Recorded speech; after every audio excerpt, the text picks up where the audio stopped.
Now let's generate a harmonic response right within the same workspace we've been using. We do that by hitting the Create Simulation button, Harmonic Response, and that adds a second simulation here in the left-hand panel. The first thing we need to do, like always, is create a mesh.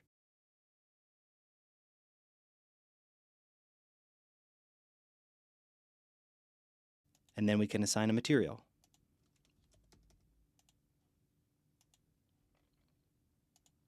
When we're running a harmonic analysis, we have to specify what frequency we want to start at, end at, and the number of samples we want to use. In this case, we'll start at 0, end at 1000 Hertz, and we'll do 101 samples so that we have nicely spaced 10 Hertz increments. The damping ratio, in this case I'm going to go with 2%, and the number of modes to include, I'll go with 15 modes. Hit save. Looks like our mesh finished generating, and it looks sensible to me. Now we can add some boundary conditions. We will use the same fixed faces as the previous simulation. But now we're going to add a driving force. In this case, let's take these two pads on the bottom, and we'll drive them in the x direction with, let's say, 10,000 newtons. Kick off the first simulation run, 10,000 newtons, x direction, and wait for that to finish.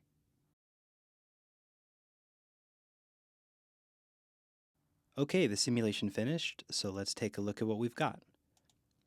The frequency response plot shows frequency on the x-axis and amplitude of oscillation on the y-axis. And by default, it's going to show us the maximum displacement out of x, y, and z. But if you want, you can show them individually. But going back just to the maximum, we can see that the maximum displacement from any oscillation in this frequency range happens here at about 140 Hertz.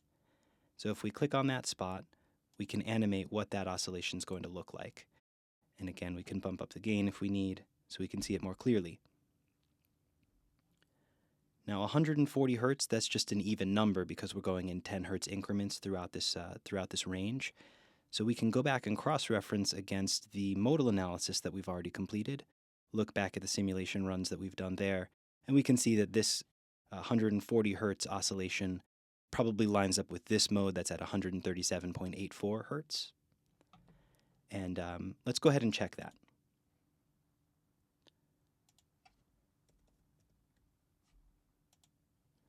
Sure enough, that's the same oscillation. Now another thing we can do is we can go ahead and change this force. Instead of being in the x direction, let's redirect it and have it go in the y direction. 10,000, save. We'll create a new run to 10 kilonewtons in the y direction. Let's pull up the frequency response here. And what we see this time looks a little bit different. So there's no peak near the 140 Hertz area. The peak has instead shifted over here to between 300 and 310 Hertz.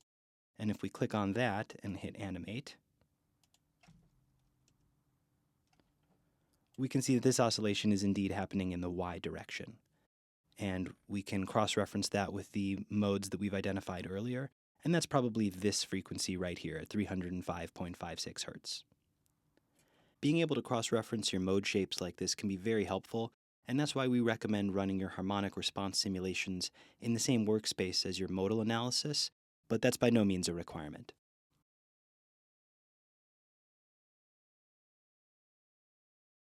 And that is how you run a harmonic response simulation using Feather.